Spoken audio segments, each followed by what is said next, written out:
Welcome. We're in our David series. We're going to be getting through chapters 18 through 20 today. If you have not been here for the David series, I would encourage you to go back and listen to the previous three messages. This is our fourth message in our David series. The first three messages, we talked about David's anointing in week one. He was this nobody that suddenly was anointed to be the second king of Israel. But he didn't go to the palace immediately. He went back to tending sheep, and then was called in to play the lyre, a musical instrument, for a troubled King Saul. We called that king work, that God was preparing him in that season for what was lying ahead in the everyday grind of life. And then last week we looked at one of the most well-known stories, not just in the Bible, but of all of humanity. A big underdog story is how it's usually viewed, the story of David and Goliath. And David won that battle, obviously through the enabling strength of his God, that the story of David is really about the God of David. You've probably noticed in modern times, modern culture, when a team wins a championship, most often professional teams, that the city from which that professional team is from will often throw them a big parade, a big celebration. They'll line the streets and they will have a big parade and a celebration for the winning team, for the championship sports team. And then they'll proceed to, burn the city down for some reason. But that's kind of how it goes now. There's a big celebration in the city, and they celebrate and kind of give this hero's welcome to their hometown team. And this is exactly what happens to David. He receives this big hometown hero's welcome. The throw of a single stone changes everything about David's life. And he goes from a very unknown person to a very known person. He becomes this kind of overnight sensation, this instant celebrity. And David learns quickly that fame comes with a price.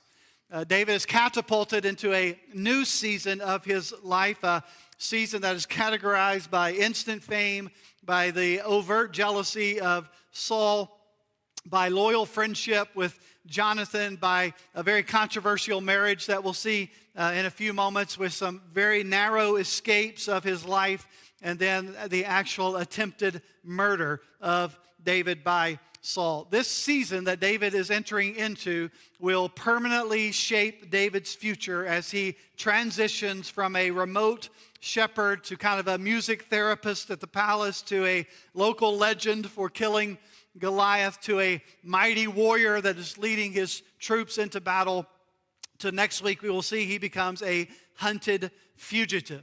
As a matter of fact, David's experiences with his enemies, David's experiences with his opposition, is one of the most powerful shaping influences of his entire life.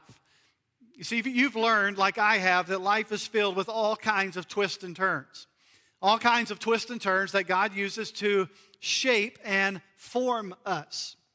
And these twists and turns invite us to lean in to what God is doing and trust Him, or to resist Him and trust in our own abilities.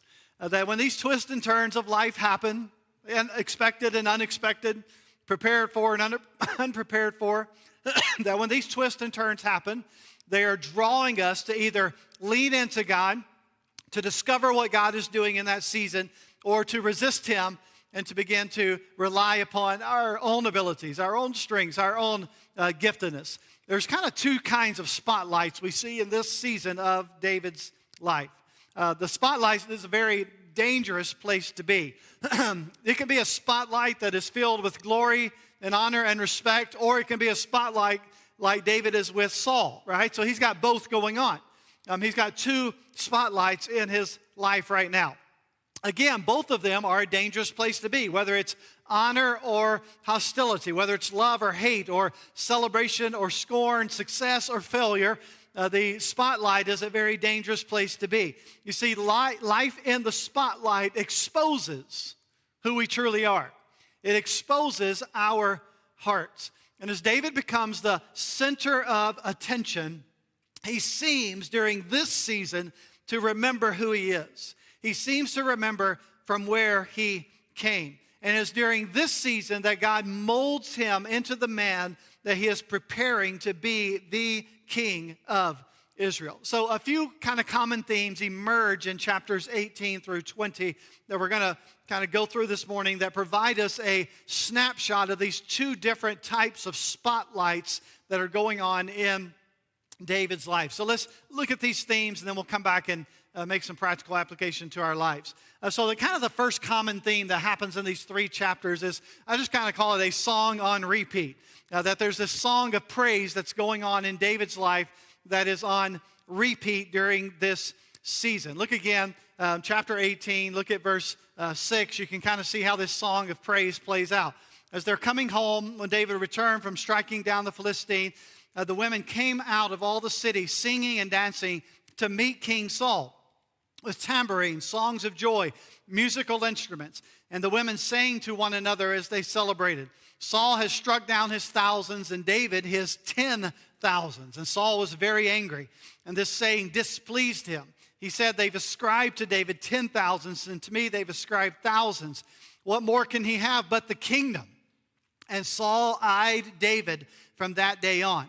The next day, a harmful spirit from God rushed upon Saul, and he raved within his house while David was playing the lyre, and he did as he did day by day. Saul had a spear in his hand, and Saul hurled the spear, for he thought, I like this interesting phrase here, I will pin David to the wall. But David evaded him twice.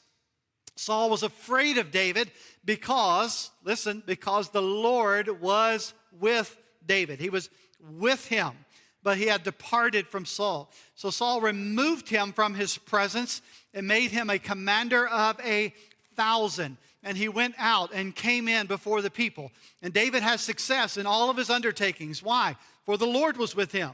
And when Saul saw that he had great success, he stood in fearful awe of him. But all Israel and Judah loved David, for he went out and came in before them. So we kind of have this song on repeat. I don't know what the last song you listened to on repeat was, but sometimes we put something on repeat that kind of we resonate with, or maybe it's just a classic that you love, and you listen to it over and over. Well, the song that's playing on repeat for David is David slays Goliath, and the people write and sing songs honoring him. Saul, he's slain his thousands, but let's not forget that David has slain his 10,000s. And this song hits the number one Billboard top 10 songs in Israel, right? It's on the charts. This Saul his thousands, David his 10,000s song, and Saul grows jealous. He hates David. He hates David because David is good. That is the irony of jealousy. He hates David, not because David is out to get him, not because David's trying to take over the throne. He hates David because David is good. And that's, again, what happens with jealousy. And it's why jealousy is such a destructive sin. Like when you read this text, you notice the vicious sins that jealousy gives birth to in Saul's heart. There's distrust, there's anger, there's fear, there's violence. All these things grow out of Saul's sin of jealousy. At the end of the day, jealousy is wrong because it springs from a lack of trust in God's sovereign plan, God's sovereign design, that we are jealous of what God is doing or not doing in the lives of other people. So jealousy is really kind of grounded in distrust. It is grounded in not fully trusting God's plan, God's design, God's purposes. That's why jealousy kind of looks like I deserve what he or she has. Or this person does not deserve that. They should not have that. They should not possess that. Or we're jealous of what they do have. And that's why jealousy is such a destructive sin.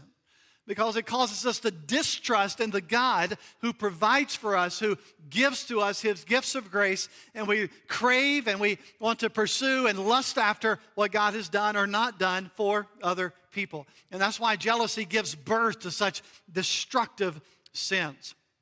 Twice, Saul attempts to, the phrase in the scripture, pin David to the wall with his spear. Now, if you're like me, I'm not sure I would have been there for time number 2. all right? First attempt to pin me to the wall with the spear, I'm probably out of there. But David's back. He's called by Saul back to the palace again and again to kind of soothe his troubled mind. And twice he attempts to kill David. David is making music when David tries to kill him. Not because the music's so terrible. Not because it's some type of, I don't know, heavy metal thrashing like I just want to pull my hair out music. Or the opposite. Not because it's some sappy country music. Whatever your preferred style of music is, he's not trying to pin David to the wall because he has the opposite taste, right? David is doing something healthy and good and wholesome. He's making music, and Saul tries to pin him to the wall. Saul is afraid, the text says, because the Lord is with David. You see, the spotlight is on David because of the presence of God in his life. And so this spotlight, in this case, Saul wanting to kill David, not the spotlight you want to be in, is on David because the Lord is with him. So then there's this subsequent attempt to have David killed. And so what Saul does, you notice in the text, he's like, all right, David, you are done being a musician. You're done being a music therapist. And what I'm going to do is I'm going to put you in charge of 1,000 soldiers. All right, so big jump from worship leader to commander of 1,000 troops. I don't think that's on Lacey's career goals at this point. Maybe it is. Maybe we don't know that side of Devin Lacey. He's ready to lead 1,000 troops into battle. I hear you, Lacey. So, Saul, what's Saul doing here? He's trying to get David killed, right? I'm going to put him on the front lines. He's going to lead 1,000 soldiers into battle. But remember, the Lord is with David. He is with him. This story is not David's story. This story is God's story. And so the text says David has great success. Not because he was a phenomenal commander that was able to lead the troops into battle effectively. David has great success because God is with him. And he uses David's skills to push and advance his cause. So Saul goes even lower. If you keep reading the text, we didn't read it yet, but Saul stoops even lower. He offers his daughter. If you remember back in the Goliath saga, one of the promises that they made is if whoever slays Goliath will be able to marry the king's daughter. And so Saul offers one of his daughters to David if he will fight against the Philistines. But if you read the text, David refuses. He refuses to the proposal, and here's how he responds. He responds humbly in the text. He says, "Who am I? Who am I to become the king's son?" That's David's humble response. Like, who am I to be the son-in-law of the king? Like, why would I ever deserve that? And as a result of that, the people love him. They are drawn to him. Again, song on repeat. Saul comes up with another plan. He offers his second daughter, another daughter by the name of Michal. From the indications of the text, David and Michal had a true love relationship with each other. So he offers a second daughter to David. Again, David responds, "Does it seem to you a little thing to become the king's son-in-law?" And then David says, "I'm a poor man. I have no reputation." So think about it in these terms. To marry a king's daughter in that day and age, there's a couple of things that had to be involved. One, you had to be from royal descent, which David is not. Again, he's from the tribe of Jesse. He's a backwoods sheep tending musician, right? And so he doesn't have the pedigree. The second thing is you had to give a dowry, some type of payment for the king's daughter. I have two daughters, and they're approaching their mid-20s that are unmarried, and I'm thinking about putting the dowry principle in place. It sounds like a great idea, right? You have to give the dad of the daughters like some big gift. Man, sign me up. Sign me up. Now, I'm not going to ask for the same dowry that Saul asked for. We'll get there, okay? But David's response right now, I can't afford the dowry. Like, I'm not of the legal bloodline to be able to marry a king's daughter. I do not have the reputation. But again, Saul has a bigger plan. He's trying to get David killed. And so he sends his men to tell David, look, the dowry is affordable. The dowry is only, ready for it, 100 foreskins of Philistines. What? 100 foreskins of Philistines. It's gruesome, right? It's in the text, so you can explain that to your kids when you get home. But 100 foreskins. What's he trying to do? He's trying to put David on the forefront in battle to get him killed. Now, for some reason, David thinks this is quite a deal, right? David's like, all right, that sounds like a winner to me. Saul believes David will be killed in the process. Look at 26 of 18. And when his servants told David these words, it pleased David well to be the king's son-in-law. Before the time had expired, David arose and went along with his men and killed 200 of the Philistines. And David brought their foreskins, which were given in full number to the king, that he might become the king's son-in-law. And Saul gave him his daughter Michal for a wife. But when Saul saw and knew that, again, here we are, the Lord was with David, and that Michal, Saul's daughter, loved him, Saul was even more afraid of David. So Saul was David's enemy continually. Man, I just don't even know what to do with this part of the text, right? It's like, I'm going to need 100 foreskins, and David's like, I'll give you 200. What? And so I don't even know how do you transport all that? Just a lot of questions I don't want to try to answer here. But David brings these 200 gruesome act, right? And he hands it over to Saul, and he marries Michal, and the text says she loves him deeply. This is one of the only times in all of the David story that is said that Michal, or one of his wives, loves him deeply. So you see how this theme is developing. Saul hates, and the people love. The people sing his praises, and David becomes more and more popular. Jonathan, we'll see in a moment, the king's own son, Michal, the king's daughter, and Israel, the king's people, are all said to love David deeply. You see, God is writing a story. And it's a song on repeat that God advances David, God protects David against Saul, and David wins the favor of the people. God is writing a redemptive story through David. Let's look at our second theme throughout these few chapters. The second idea here, second theme that we see over and over is the Saul's plan, right? A king's plan is constantly disrupted. Saul has all these plans to take out David, and it never works. Look in chapter 19, verse 1. Saul spoke to Jonathan, his son, to all of his servants that they should kill David. But Jonathan, Saul's son, delighted much in David. In these three chapters, 18, 19, and 20, Saul attempts to kill David at least 6 times.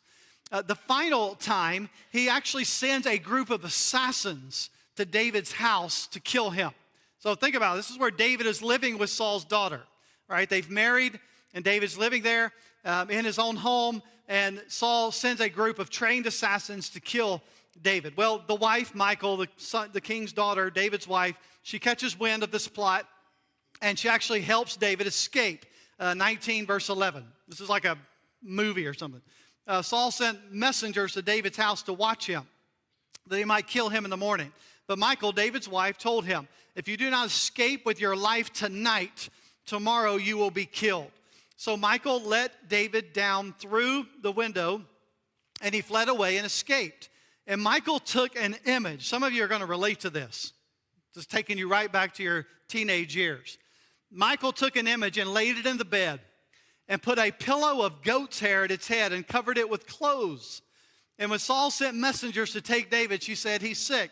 And Saul sent the messengers to see David, saying, bring him up to me in the bed that I may kill him. When the messengers came in, behold, the image was in the bed with the pillow of goat's hair at its head. Saul said to Michal, why have you deceived me and let my enemy go so that he has escaped? And Michal answered Saul, he said to me, let me go. Why should I kill you? So you see what Michal does here, right?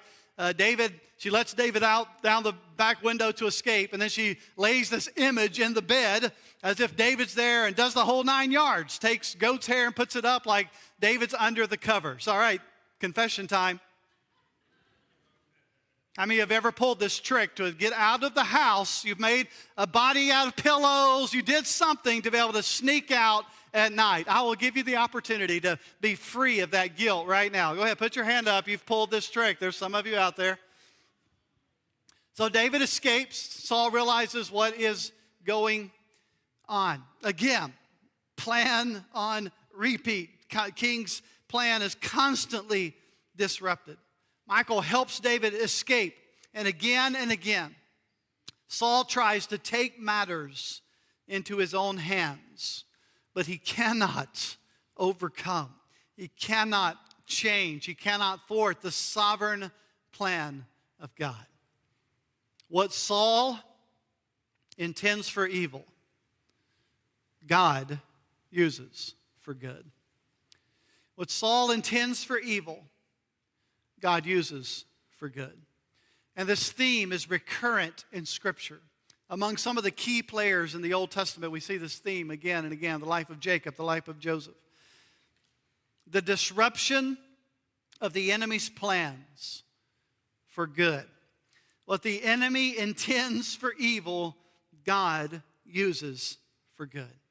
Now this theme, this idea, culminates at the cross, where Satan's ultimate act of evil, the murder of God the Son, brings about the greatest good for all eternity, the salvation of God's people. So be encouraged today. Whatever wrong happens in your life, it is not wasted. God is writing a redemptive story for His glory and for our good, where the wrong is made right in the end. Because of the cross of Jesus, we can know that wrong does not win, that evil does not win, that God wins. A king's plan constantly disrupted because of God's sovereign plan. And then the other thing that we see over and over again in these three chapters is this idea of this friendship that develops. A friendship develops between Jonathan, the king's son, and David, the king's enemy. Verse 1 back in chapter 18, as soon as they finished speaking to Saul, the soul of Jonathan, listen to this language, the soul of Jonathan was knit to the soul of David, and Jonathan loved him as his own soul. And Saul took him that day and would not let him return to his father's house. Then Jonathan made a covenant with David because he loved him as his own soul.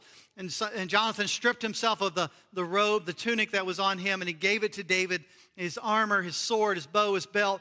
And David went out and was successful wherever Saul sent him, so that Saul sent him over the men of war. And this was good in the sight of all the people and also in the sight of Saul's servants. So one of the evidences of God's grace in David's life in this season is this friendship between David and Jonathan that blossoms in the middle of Saul's murderous attempts to eliminate David.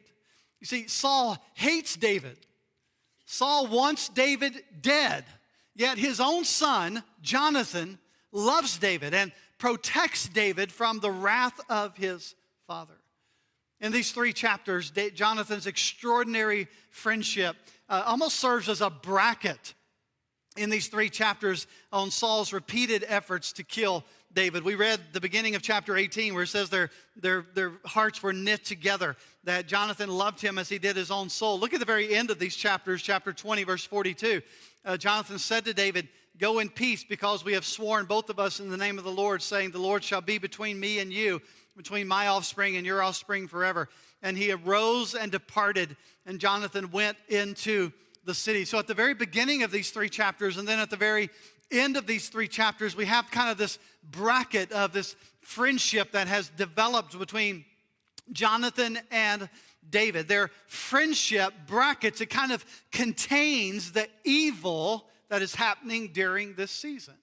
And it's the friendship with Jonathan that enables and helps David survive this season.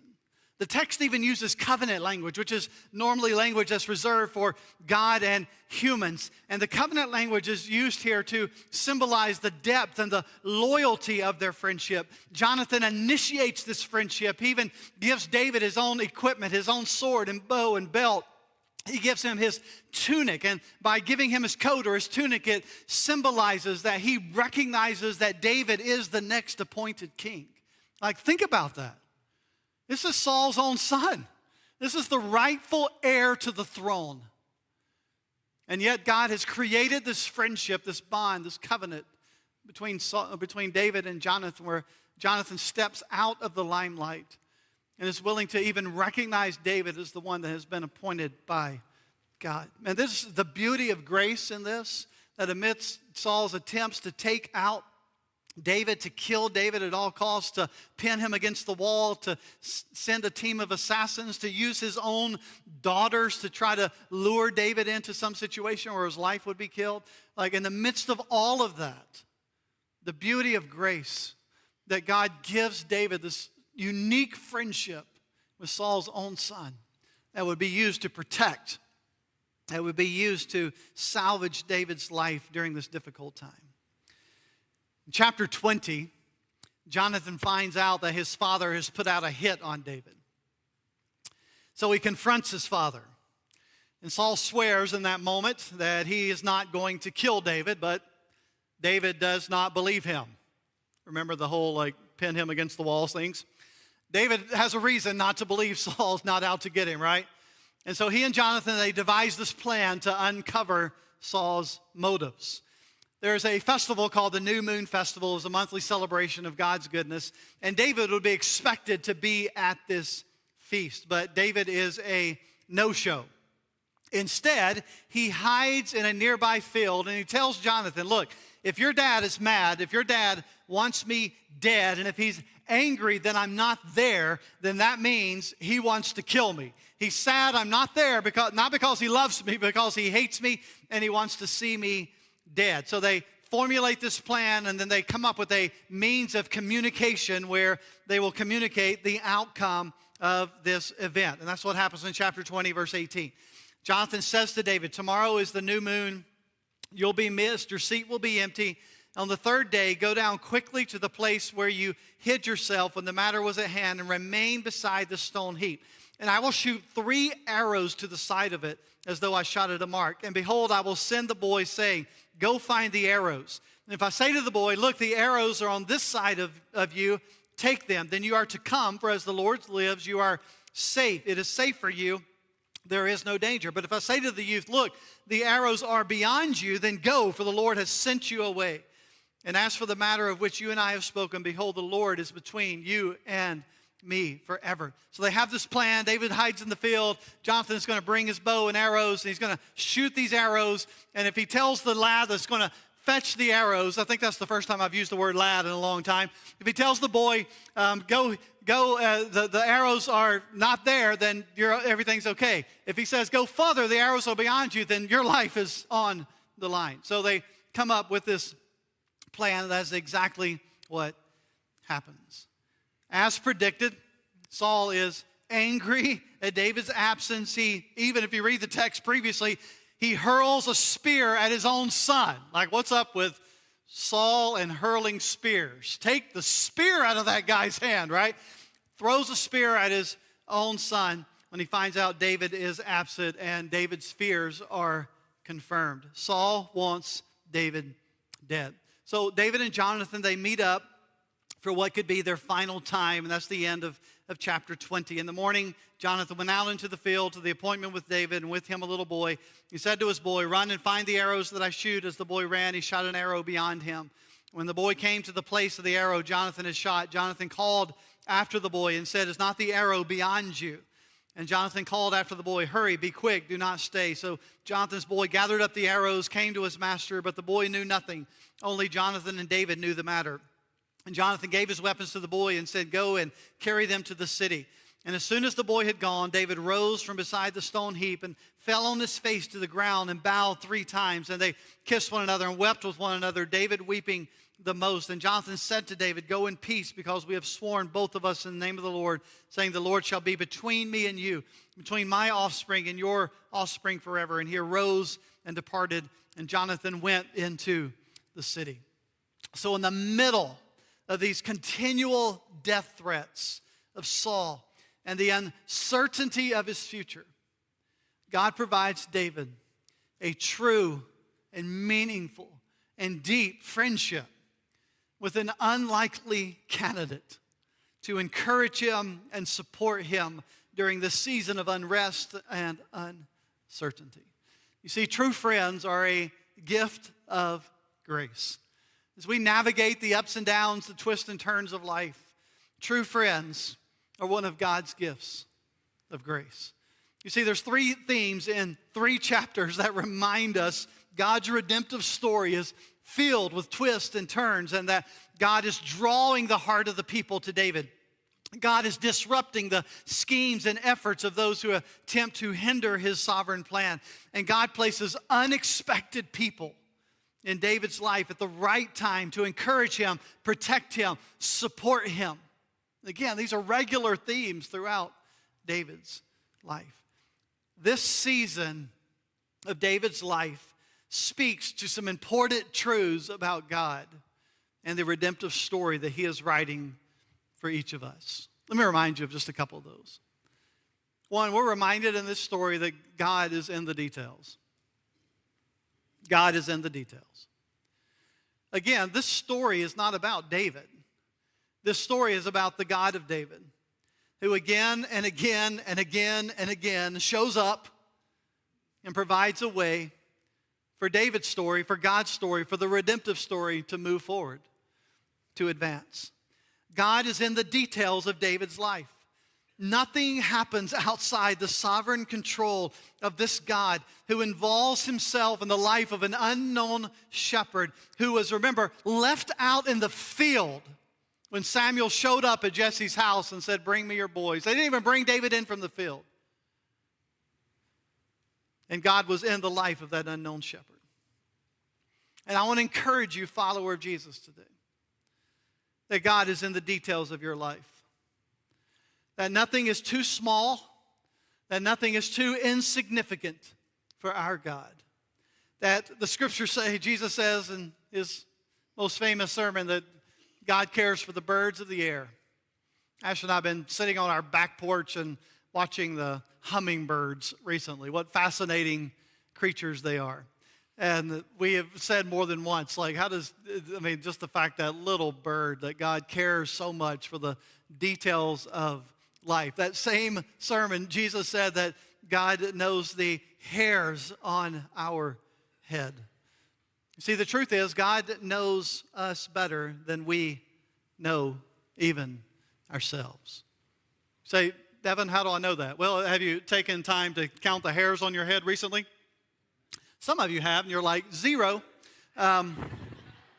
7. Details, right? God knows more details than we even know about ourselves. And what that means for you is that God can be trusted. That God can be trusted with your smallest concerns, with your largest fears. So I encourage you, talk to him, share with him, lean into him. He is trustworthy. He is good. He is the God of the details. The second thing from these themes that we want to highlight in this text, these 3 chapters, is this statement. It's a statement from another scripture in Isaiah. And that is this: no weapon formed against you will prosper. No weapon formed against you will prosper. And I want to borrow this promise that God later makes to his people. And when he makes this promise in Isaiah, his people have been taken into exile. They are removed from the homeland. They are in the control of the Babylonians, which are a vicious group. And God sends the prophet Isaiah. And in Isaiah 54:17, God promises his people that they will be given a city in the future where they can live without fear of devastation or destruction.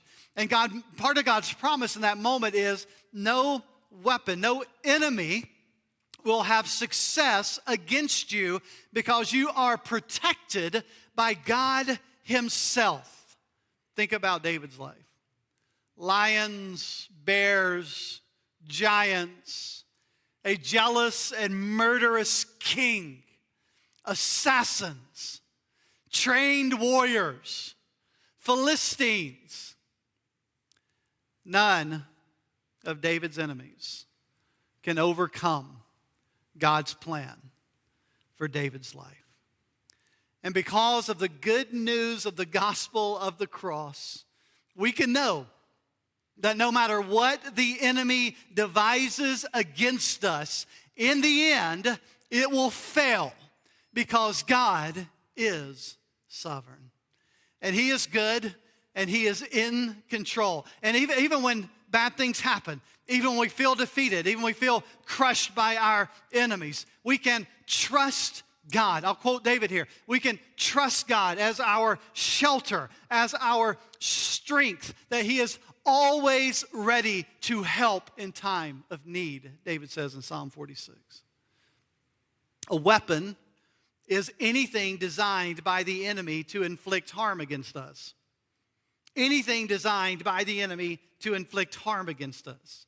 It's why we face depression and anger and anxiety and fear and temptation and loneliness and any other spiritual weapon that Satan uses to attack us.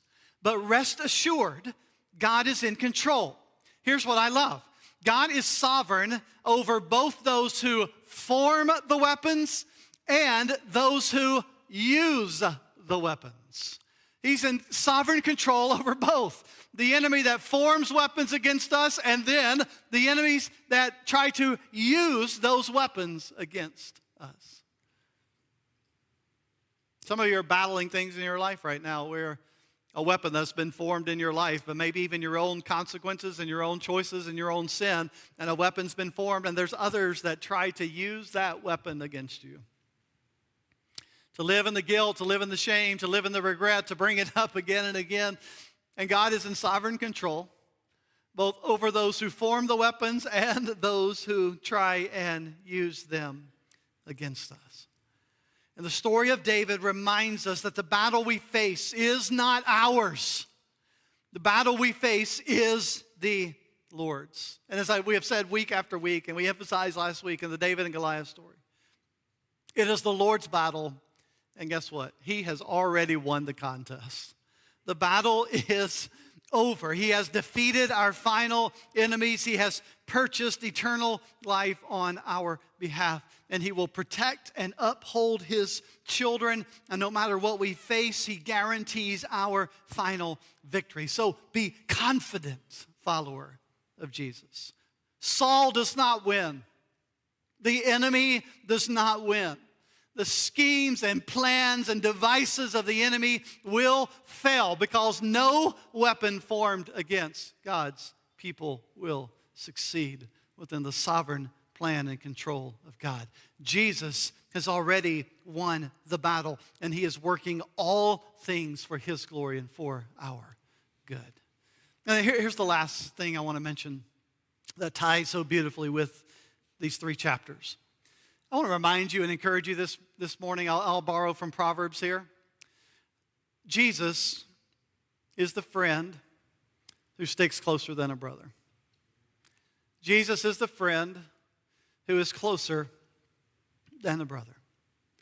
The beauty of Jonathan and David's friendship in the middle of this chaos reminds us how God places people in our lives to help us, encourage us, support us in our journey.